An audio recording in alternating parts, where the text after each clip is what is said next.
Welcome back to Ox Tools. I'm Tom. So making up a wacky mix of meatloaf here. So we got the usual mix of a few different subjects in these meatloaf episodes. So we got a mystery package that showed up last week and from Florida, and I think I know who it's from. So we're going to take a look at that. We've been playing around rejuvenating and repairing some of these tools that we got at this estate sale a week or so ago. So we're going to take a look at that. We're also making some parts for the Z-scale for the lathe, the DRO installation. And then we got a couple of surprise guests that we're going to introduce. And I don't know, there's probably something else in there too. So let's get an apron on and let's go look at some stuff and do some work. Okay? Go ahead. Welcome back to Ox Tools. My name is Stan. Tonight Tom is tied up and under this bench, so we'll be showing you how to trim your mill vise with bubble gum, a blowtorch, and a rotor hammer. Oh yeah, it was, you know, I can clean up. I can edit out the cussing, so. I don't cuss in my videos. I try not to. No, yeah, every once in a while it slips out. You might have kids watching or something. I bet that's where you feel it. Yeah, don't get too crazy with that.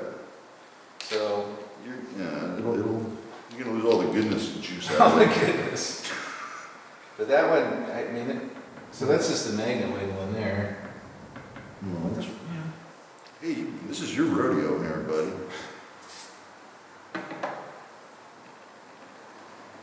There's a little wiggle going on there. Yeah, that's better. Take one off. Take one off. But yeah, this is the. Well, it's still a mystery where you fill it with fluid. Yeah, I don't want to find out either. Okay. Made in Germany. So I traded. I sent this guy some adjustable parallels. He says, "Oh, we never see these adjustable parallels in Germany, yeah. right?" And so I sent him some, and he goes, "Oh, okay, I'll find you one of these arms." And You're talking the two triangles that slide up? Yeah, exactly, the adjustable parallels. So I sent him some, and then he sent me this, and it was cool. It's barter, man. It's very nice. I mean, everybody gets something that they like, right? And when you trade money, yeah, okay, you pay the damn PG&E bill or something, and well, you're just buying stuff that you already know right, you can get. Yes. You put gas in your truck or whatever, right? But when you trade something for something, right? Everybody's kind of happy about it, right? At least I hope. Yes. Yeah. Anyway, it's pretty nice. I do. I like it. Yeah. It's okay. I don't know. I might try to find a single magnet like that big. Well, that's a gigantic one. Big Mama Luca there, and. Well, you get rid of that herky jerky, that monkey muscle. Yeah. And I don't know, it kind of looks cool, double barrel, right? Yeah, You know what? I need somebody with a surface grinder to grind my magnet. Do we know anyone like that? I don't know. Do we know anybody? I'll take it with me and grind it if that's what you want. Just leave it bolted to that so they stay lined up. And maybe that's where the problem is. They don't- There's just a mismatch there, yeah. Good old stare it. Never make two things the same. That's probably what it needs. If this was really flat, this would be, It'd be that would lock in. It would be perfect. It would lock like a monkey's uncle. This could take a trip to the surface grinder too. It would be hard to take off to have a vacation at the surface grinder. Okay, so we got, I want to be a hospitable guest here, so I know how I feel when I go visit other people's shops, right? I see a toolbox, I want to go through it and see what's in there and see what other people have and what they use and what they like. So what I thought I'd do is a special treat. I'm going to let Stan poke around in my toolbox, and I'm going to put him on the clock. He's going to get 5 minutes, so he's got to go pretty good. So oops, the thing busted. Okay, it's going. You got 5 minutes, and you're on, Stan. All right. I know everyone wants to know what's in Tom's box. I get to see it firsthand. First thing I looked at was some parallels. Some look shop made, some look store bought. Yeah, I think we got a little eclectic mix there. So And it's nice. It looks like they're in 16ths. that's a normal. I think they're 1/8 increments. I think. So. Very, very, very nice. He's got some nice holders for his Allen wrenches. I've actually never seen those with a spring on it. Those might be shop made. That one is shop made, but the other one's factory. And that's a plastic one. yeah, those come from McMaster Car, and I absolutely hate the Bondus ones. They're just This one says it's by Ronco. Ronco, that's right. They're in Southern California, down where you are. I think they're stamped. But wait, there's more. There's more. It's easy once you know the secret. That's right. Okay. We're gonna start top drawer. Only got 5 minutes. How am I doing? I think the clock's dead. So. Oh, you guys have seen this one before. He's got a 60-30 block, 45 block. Hey, you know, I know a guy that makes some of that stuff. Ah, here's a hack. Yeah. He's got some diamond stones, some little honing sticks. Nice one, some abrasive tips. Very fine. Yeah, little fussy stuff. Oh, jackpot. It's like Albrecht. It is. Oh yeah. It is. He's machined some flat spots in it. That's interesting. Well, that's what you know when you take it apart. You're cutting into my 5 minutes here. Oh, I'm sorry. I'm sorry.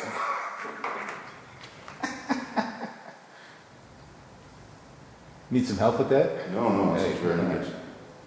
I was just admiring it actually. Just take a moment. He's got a little wandering scribe. We've seen these in his video before. It's a handy little tool on the surface plate just to point out stuff. And he actually got me thinking on how to sharpen a countersink the other day. Yeah. My mind's been working on that one. I might blow a gasket on that one. But that's Now hold it by the top. Yeah. And then pull it out. Oh, that's the spring loaded with the hand pressure. Okay. Yeah, so It's got the roller bearing. exactly. They call that a sensitive feed drill. It's more like. My wife says I'm not sensitive. So.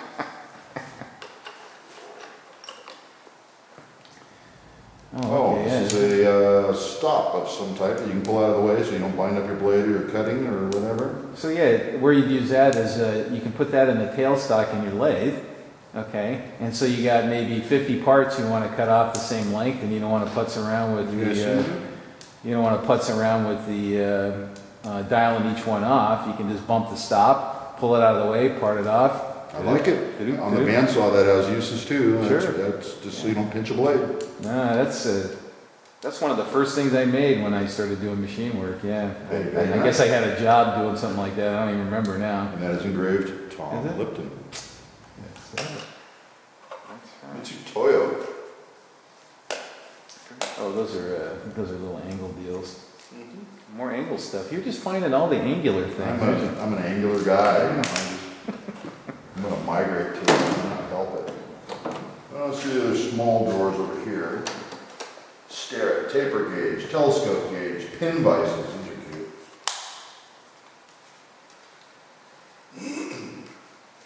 Oh, nice set. It doesn't even look like it's been used. Like ever. Yeah, I've never used those. Don't look too close. Look, you're pristine. Don't look too close. You might see some grind marks on some of those. I don't see any moments on that one. Yeah, you know, all this is just for show, you know, right? I never use any of this crap. Right? Yeah. Those are battle worn. If they could talk, I've been around the block. You start to get into the interesting stuff. Yeah, these are the double screw vices. Oh, you broke it. God. Would you like to talk about breaking things Oh now? my God. Jeez. My grandfather gave me that, you know. I know a guy that can fix antiques. I saw him fix a putty knife on one episode. And that was a Red Devil putty knife. It was. I remember seeing those in the store when I was a child. So yeah, these are fun. Are these shop made? No, those are Starretts. Oh, okay. Those are Starretts. Oh, there it is. Yeah. You need your glasses? I do. Yeah. But I don't photograph well with it. And things. Looks like there's some thread pitch gauges there of various thread types. That was a fun box. The tap drawer. Yeah, we got plug taps, we got gun taps, we got hand taps, we got them all. Wow, look at that. Some extra long reach center drills there too. It's got a little tiny thing for that. Oh, that one will drive you to tears there. As old Double Boost says, their sole purpose in life is to break off in the hole. What's this? Oh, that's a pipe plug gauge, yeah. Okay. Yeah, it's just a thread master. Okay. That's. Yeah, Let's go to the next one. come on, yeah, you can do better than Wheel that. finders, center finders. Am I 5 minutes up yet? No, you still got 5 minutes. Look at that. I think that clock's broken. It's not working. What do we got here? We're 6 minutes. We don't want to bore these guys too much, you know. Now you're gonna edit a bunch of this stuff out. It's got wiggle finders. We're just gonna speed. God, don't wiggle. This thing is tough. Huh? This thing is stiff as hell. Is it? I don't know. Does that feel Works stiff? fine. Feel that? No. Maybe a little. I think I got it cranked down pretty good. Yeah, you do. You know, I like it stiff, so my wiggler. So we got center punches. We got centers of all types, sizes. Hey, that's something to make. It's got a wiggler that doesn't wiggle. That's something to make on your surface grinder. Is a bunch of little points like that. That is a handy thing. Yeah. Those are busted end mills at various diameters. And you need a few different diameters. So. It'd be nice.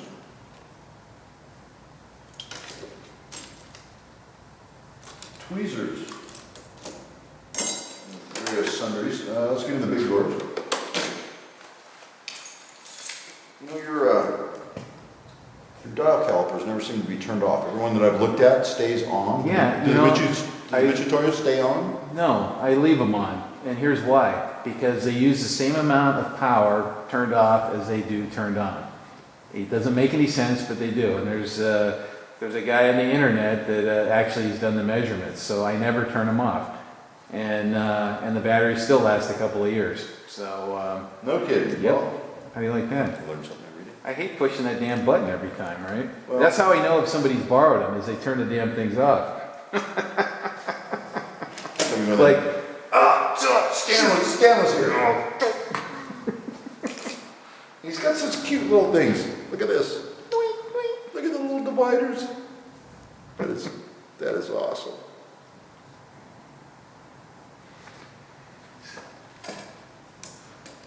And even little mice. see, look at that. You found all the baby tools. I like all the little stuff. Yeah. It's so cute. I'm not going to be like Adam, where he gets Oh, that yeah. look. He gets that look on his face. Yeah. He's sitting there at his bench, and he'll get that little grin, and then you see him reach under the bench, and you can see the vein pop out right over his forehead, and he'll pull it out, and he'll set it out here. There you go. There's a hammer, Tom. Clank. Yes. Okay, we've got squares, dividers, calipers, and some little mics. Very nice. Oh, Tom's hammer collection. That's that one. I showed that one recently. yeah, I've seen that. That's a dandy little thing. Yes, it is. That's one of my faves. Nice little copper jobber there. Yeah. Copper. Actually, that one might be brass. I'm not Yeah, sure. it'll have a good hit to it. Little I tapper. gotta get some stuff out of the way here. Actually, I've never seen channel locks. I've never seen channel hammers this small. Well, that actually is a story. Is it channel hammer? Channel hammer. Oh yeah. This guy came back from Wisconsin, Yeah. from Weatherite, and he was helping us fix an evaporative cooler and a heater setup. And he was inside, and we can hear him banging and beating around, and then he climbed inside this air handler, big roof-mounted thing, and he stuck his head out through the access door, and he was flustered, and he was a little pissed, and he's pointing to the channel locks. He goes, because he wanted to beat on something. He goes, give me those channel hammers. Channel hammers. So we handed we hand him these big pair of channel locks. They were size of The large and ones, then yeah. we hear him inside the evaporative cooler going boom, boom, boom. So that was been a joke with us as the channel hammer. Channel hammers, yeah. Well, he's got all the little various sizes of last word type indicator. Are we done? I'm going to move the camera a little bit. Okay. Okay, so this is the mystery box that showed up, and so my wife said, "Oh, hey, there's a box for you, and it's really heavy." And I said, "Oh, really?" I wasn't expecting anything. And anyway, I see this box sitting there, and I go, "Oh man, look at that, Kurt D688. That's like the top of the line Kurt vise." And I said, "Geez, did somebody send me a vise or what?" And so I said, "Well, I'll open it up."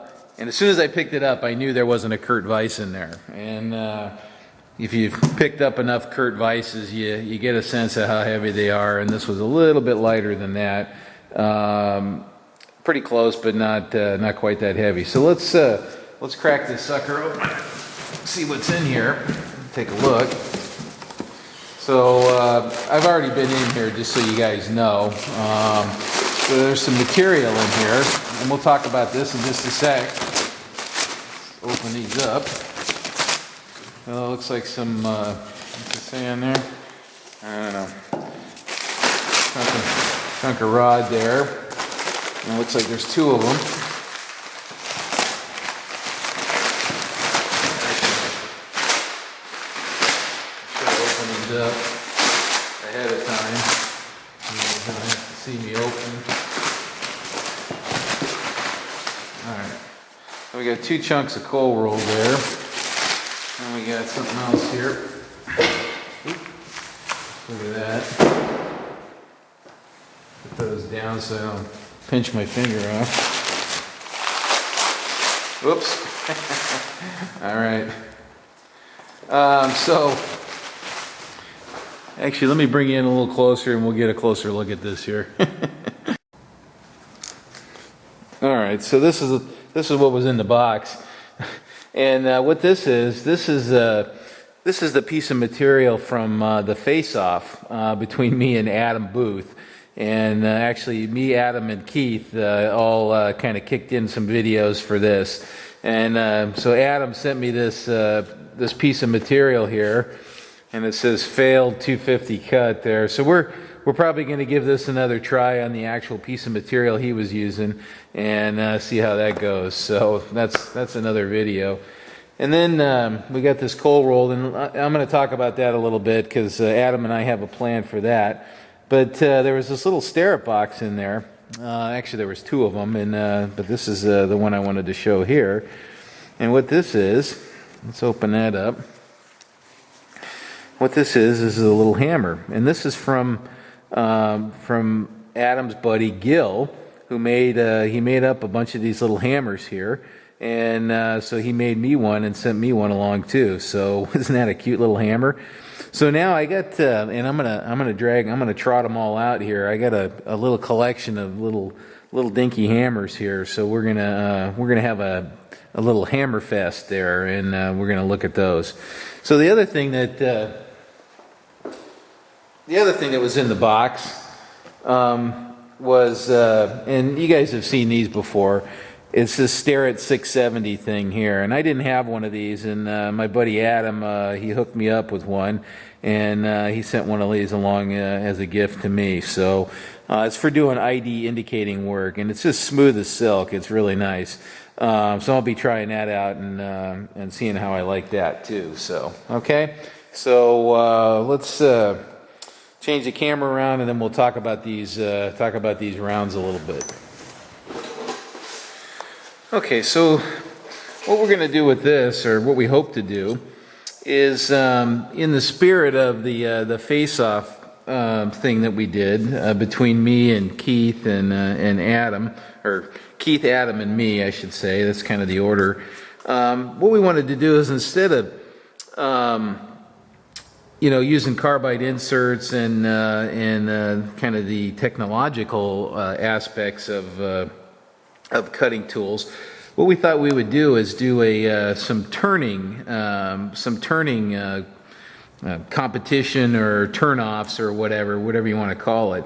But as Keith showed in his video, a hand ground brazed carbide tool bit is a valid tool, and it's something that anybody can grind up in their garage.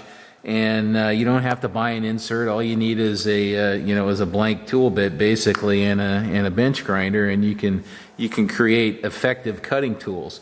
So the idea here is what we want to do is do some demonstrations on our own personal grinds. So I'm going to grind a tool bit. Adam's going to grind a tool bit, and if we can rope Keith into it, we're going to get him to grind a tool bit, and just go on some cold rolled steel. This is what is this? It's 2 3/8 diameter, 1018 cold rolled, about 60 millimeter diameter, and we're going to do a hand grind, any grind that you want.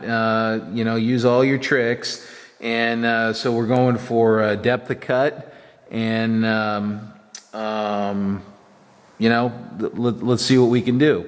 And so the tool bit, I'm going to suggest that we use either just plain high speed, no cobalt, or a light cobalt alloy. So depending on what the other guys have, I would expect them to have some plain high speed. This is a plain high speed. It's got some weasel snot on it, but nothing that won't come right off.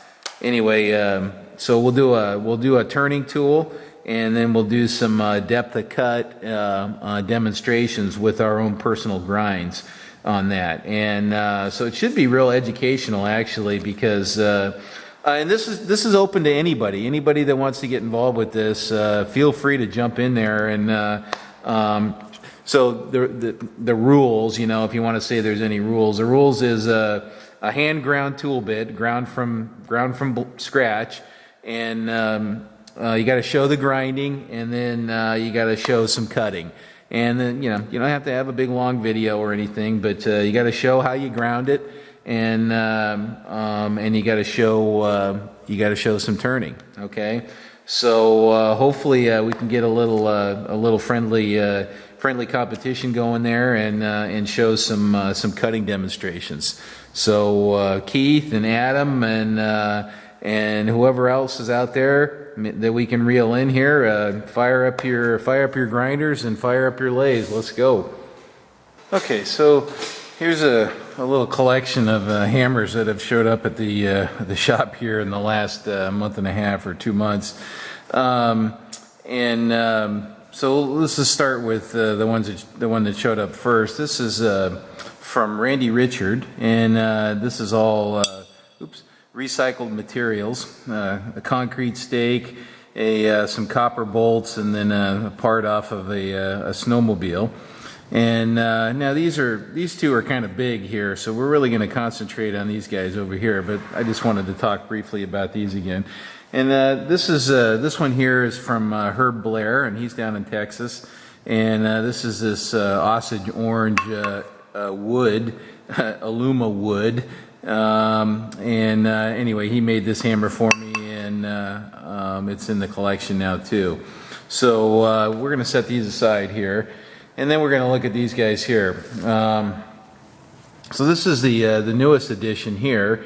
This is from Gil McLean, and he's one of Adam's good friends back in Florida back there. And he made this little hammer here, and it's all made out of brass, nicely knurled, and made out of some brass hex. And then this hammer here, this is from Daniel Jansen, and he's in Umeå, Sweden, and he made the box and everything. So we're gonna take a closer look at these two guys here. So I think we're gonna have a hammer off here between these two guys. Okay, so we have the Swedish hammer here, and then we have the Florida hammer here. So you can see the proportions here of the two hammers, and this handle's nice and slender. This is a little thicker and a little shorter. So let's get a couple measurements here. Let's see here. All right, so we got 986 end to end. Let's check this one here. Uh-oh, this one's 1 inch 185 about. Okay, so the smallest hammer I think goes to Daniel Jansen from Sweden, and now Gills that's a pretty special hammer there too. So I'd say the workmanship on both of them is excellent, and they both get solid A's on these. And packaging wise, I think Daniel went all out. So, but what we care about is the tool. And so this is the Viking hammer from Sweden, and this is the laid back Florida hammer, land of alligators and crawfish. And anyway, and this anvil comes from Seneca Rick here in California, and it was just in a package of stuff there. Anyway, a little bit of fun there, and I got 2 little brass hammers, and I love them both. So thanks, guys. Thanks, Daniel. Thanks Gil, and thanks Adam for sending it along in the Kurt box for me there. So thanks, guys. Appreciate it. Okay, so we're fiddling around with this live center here, and I thought some of the folks have been asking about weasel snot, and this is a great example of just pure, unadulterated weasel snot. Look at that. Yum. Anyway, this thing's gonna actually clean up really nice. I got it free a little bit, but this needs to be disassembled and the bearings flushed out and examined when they're cleaned up. Anyway, I think this is going to be a really nice live center here. This is this Ideal Industries center that we picked up recently. And this came apart. There's the inside there. Oh, look at that. Bonus. Yum. Anyway, it came apart pretty easy. There's a hole down through the center, and it had a little plug in the back, and so I just tapped it out. I reached through with a little rod and just gave it a tap, and then I saw it move, so I was encouraged. There was no snap ring or anything that was visible. So once it started moving, I just kind of went with it. Now we'll take this apart and clean that all up, and it looks like we'll have a serviceable heavy-duty live center there. Okay, so we're starting to get this kind of freed up a little bit. So I'm just gonna remember I was saying that I always pick up when I see pullers. I always snag them, because when you need one, you need one. I don't want to beat on this, you know. So, and this one's kind of interesting because it locks the arms kind of in. So let's make sure we got a good grip on that. Let's give it a little tug and see if we can make it good. Oh, it's creaking. Okay, it's coming.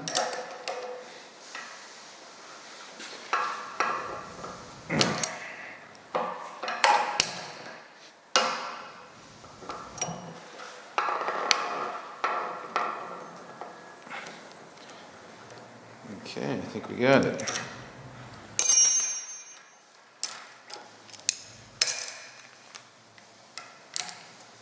Oh, didn't stick. Yeah. Yummy. All right, we want to make sure we remember the order that it was, that it went together, just so while we're examining it, see if there's any differences. All right, let's get that off of there. Set that down.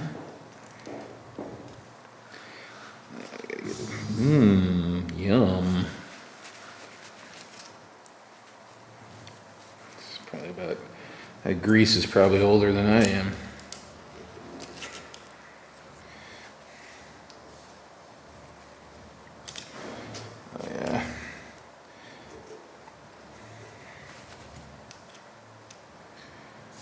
think I gotta get on. So this cone here is looks like it's still stuck a little bit. I think I'm gonna give it a little dose of the silicoil here. Let that kind of weep its way in there.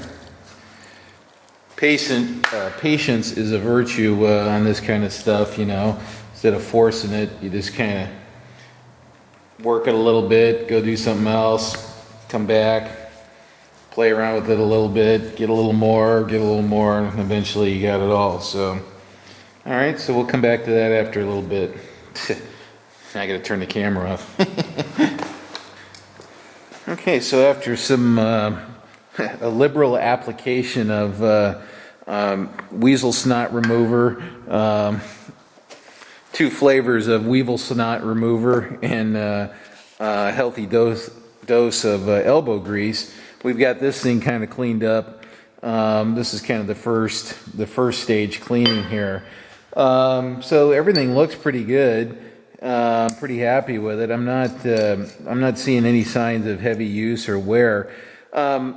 There's still some dried grease kind of down in these things, so I think I'm gonna warm them up a little bit and then rinse them.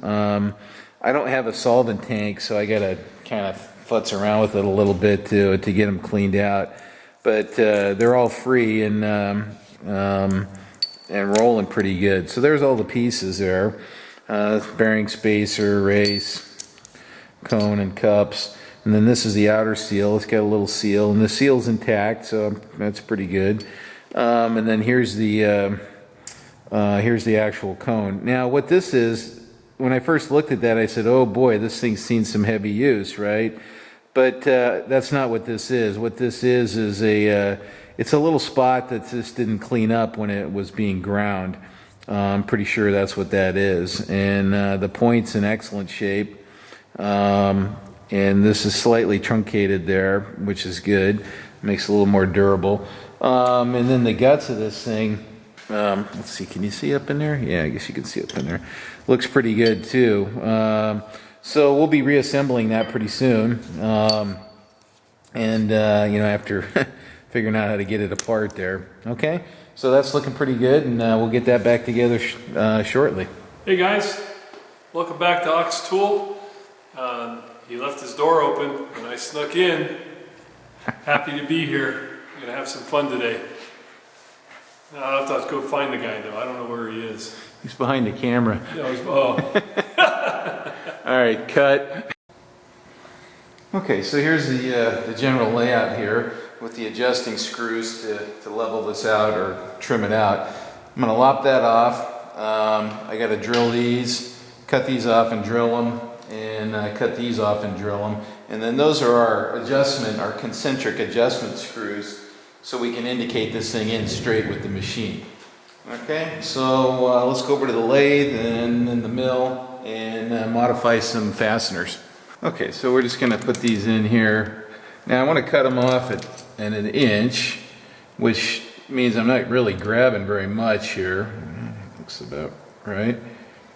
So now I don't have to worry about messing up the threads there. So what I'm gonna do is I'm gonna spin it, and then I'm just gonna give it a little tap until it runs concentric there. And then I'm gonna use this narrow cut off here, like so. And this is, ooh, I'm right up against the chuck there. Okay, that'll still work.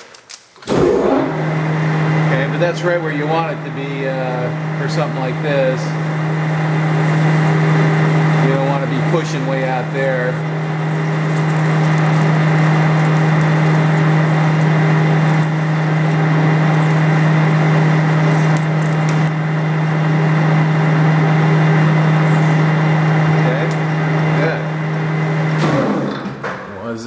Okay, so we're going to face the head off here. Just going to touch off. And I'm going to zero my my travel dial here. And then I need to take 168 thousandths off, and I'm using my combination tool there, or my universal tool. So there's 50.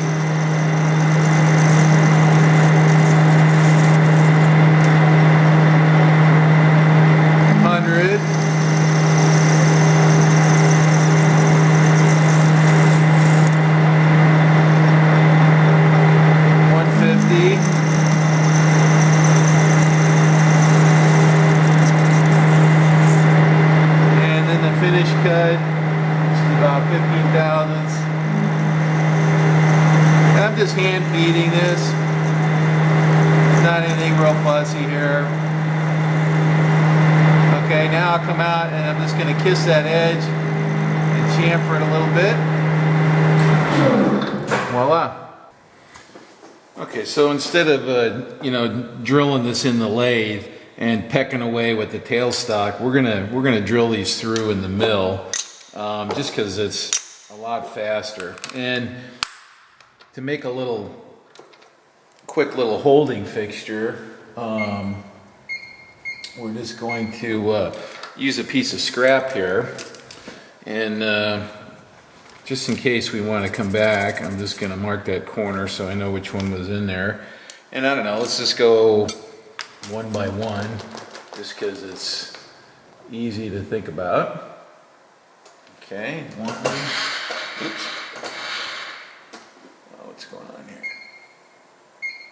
Absolute. Oh, let me see what I did.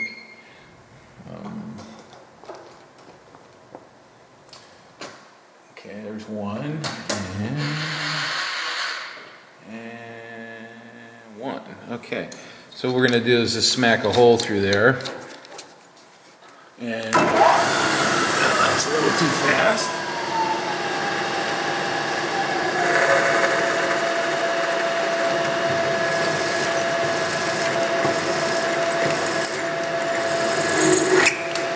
Okay. And we're just going to thread it for the same thread as the bolt. So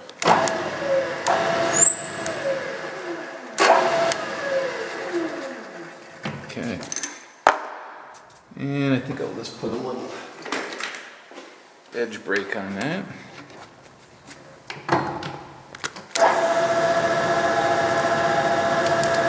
Because this has a little edge on it there. Okay, so now we have a,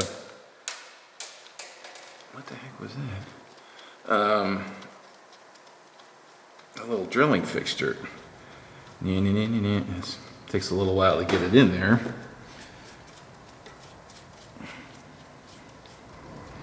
Okay.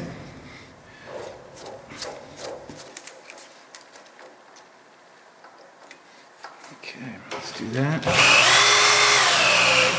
Yeah, I think we're ready to go here.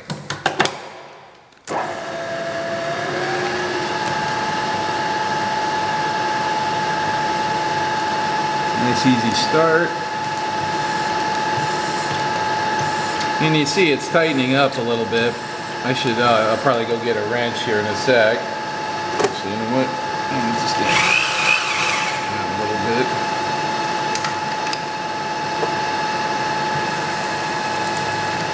But you see, that's eminently faster than pecking in the tailstock. I can whip it out of there. Now this is silicon bronze and I can feel it closing down on the drill. So I gotta get out of there. Back, slow it down a little bit. Yeah. It's making a little bit of heat there.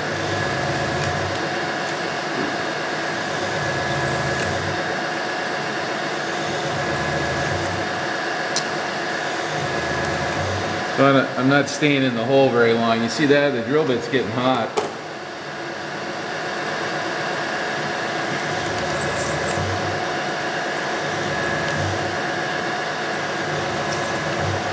Let me get close. Okay, that's through. That's through, and that's a hot drill bit. All right, let me get a wrench and I'll pop that out of there.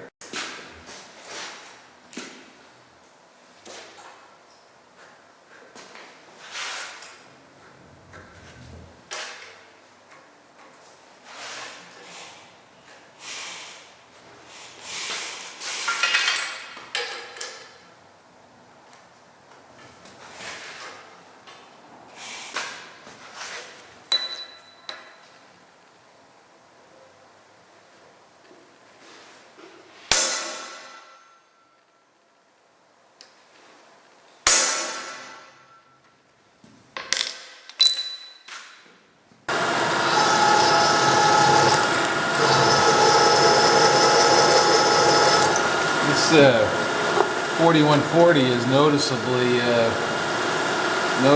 tougher than cold rolled. Let's see what's going on with my tap there. Yeah, it looks okay. All right, let's go for it.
Yeah, you're about an inch, almost 3/4 of an inch down here. What's the foot there? Oh, it's a, what is this flat there? Yeah, look at here. No, yeah, it's got a lot right there, so, okay, I'm just gonna watch yourself come down to it. Just scoot over a little bit. Like this kid. It's easy enough for any position.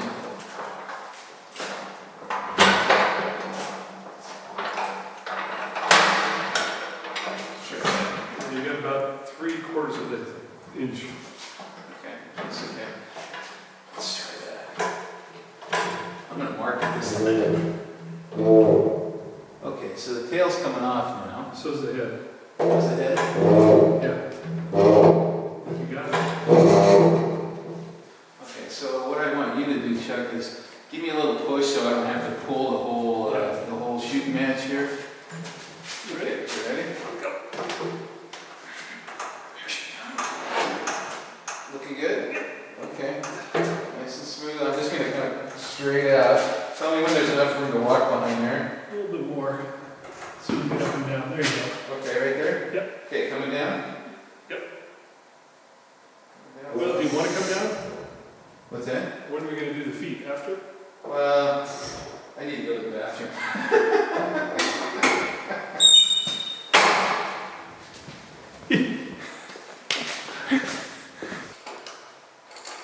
Yeah, it's more than I wanted this bend. Uh-huh. Is shortly after that I saw several deals, but it had so it had the size, Right. and then it had the gap, Uh-huh. which I wanted, and it had a bunch of tooling, so I kind of talk myself into it. The, It was really, like I said before, it was really dirty when I saw it, so it really didn't look like much, right? Does the coolant pump work too? I don't know, I've never tried it.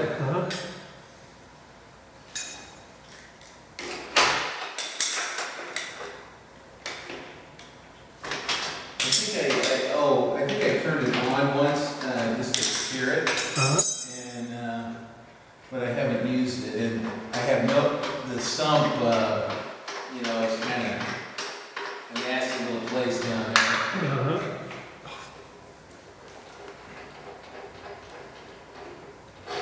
How you doing over there, Chief? Done. Right on. Me too. What's that? I said, me too. I just took a lunch home. Actually, by accident, this one, the foot came out of the bottom. Oh, If you take the rubber pad off first, it comes out really easy. Oh, maybe we should have done that. Yeah, Knocked them off with a learn on the last one. mallet.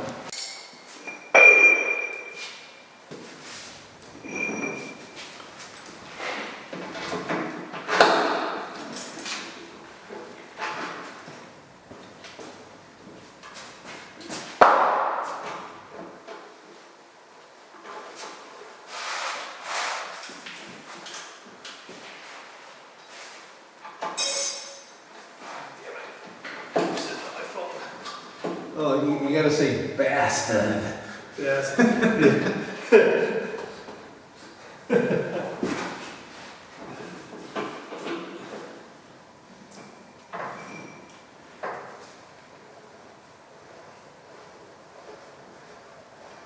Oh yeah, this is gonna be nice. Much nicer.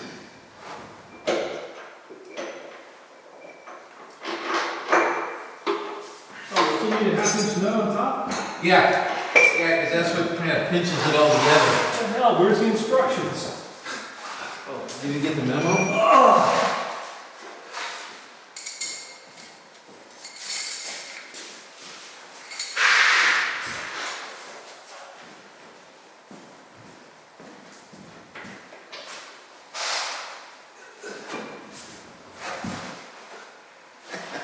It just didn't quite make these pockets big enough, to get your hand in there, Weed hooks.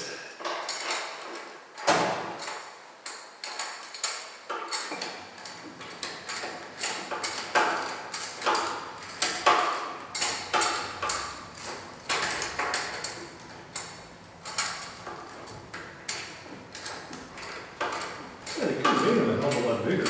Yeah, I don't see, what the deal is, right? Guess they figure you only do it once, so, why make it too convenient? You screw the adjuster trying to get the half-inch bolt to come out the top, and all you gotta do is push up on the...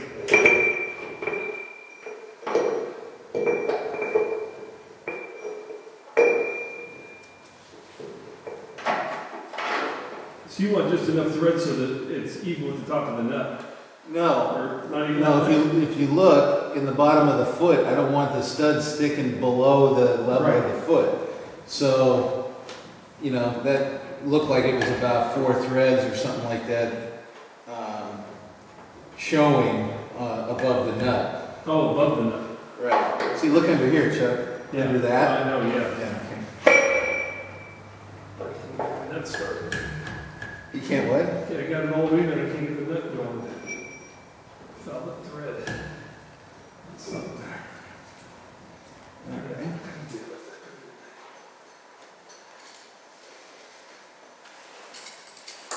Hey, the sun's coming out now. Of course, after the paint goes on, right? You did some nice MIG welding on these. What's that? You did some nice MIG welding. Thank you, sir. Oops. Let's do that. Can't lay on the floor too long. I can end up staying there.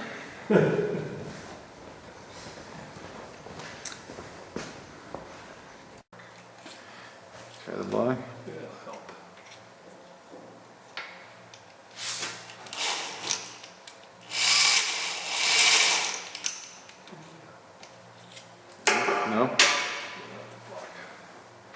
Up a little bit. Up at the heel. There you go. Right there. Beautiful. Is that cast iron? Yeah, it looks like it. Yeah. I thought that bar might be steel actually, but it's.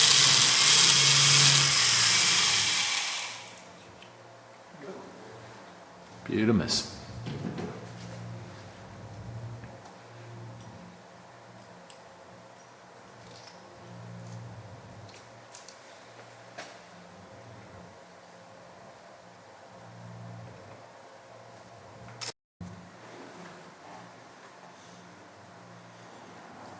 So if we play it right, you'll be able to hear the tap break on tape here.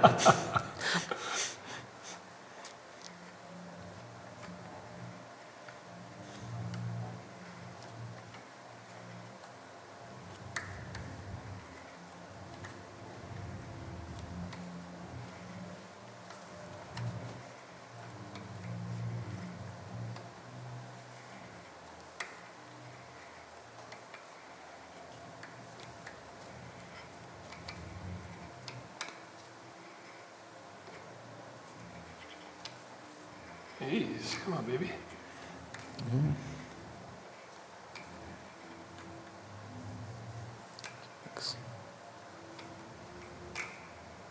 Oh, there it is, huh?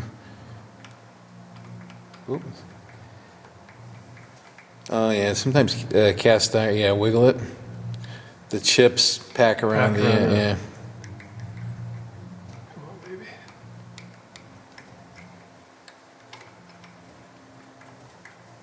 When I was doing the other scale, I ran into that too. I was like, oh, hey, that takes a little bit of back pressure to get it off of there.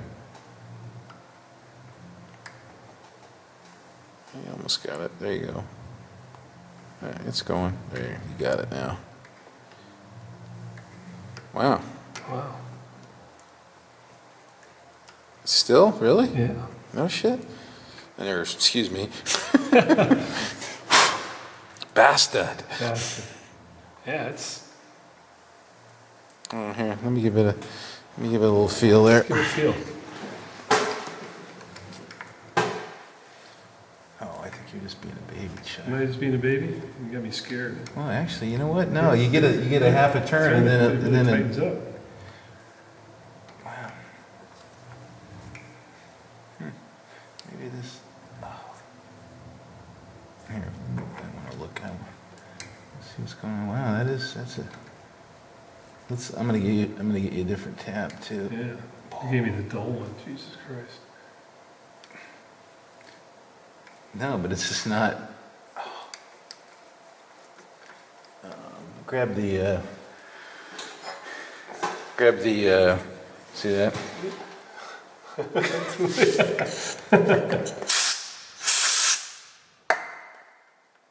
Oh, There it is. there it is. Okay. Why did you do that first? Because I didn't blow. I blew on it. I didn't blow hard enough. Oops, sorry. Got it. All right, good. Thank you, sir.